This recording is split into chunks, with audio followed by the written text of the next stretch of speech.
Minister N. Biren launched the first seat sowing at Arapti Urup today. Biren was accompanied by Kairao MLA L. Rameshwar Maite.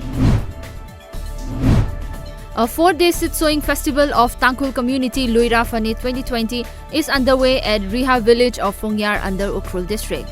MLA of 43 Fungyar K. Laisio, Subdivisional Officer Fungyar KG Daigong and other dignitaries attended the function. In condemnation of the recent union budget which was announced at the Parliament, Manipur State Council Communist Party of India has joined in staging a nationwide week-long protest that began from yesterday. The Bharatiya Janata Party BJP in Nagaland has suffered a setback as a total of 22 party workers of the state joined opposition Naga People's Front. According to media reports, the members of the Saffron Party, including some top leaders of the state, switched to NPF in protest against the Citizenship Amendment Act.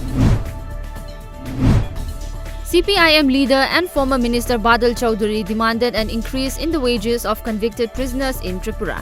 As per sources, Chowdhury in a letter to Chief Secretary Manoj Kumar said the convicted prisoners in Tripura are getting a daily wage of Rs 33 for their work inside the jail, while the convicted prisoners of other states are getting higher wages.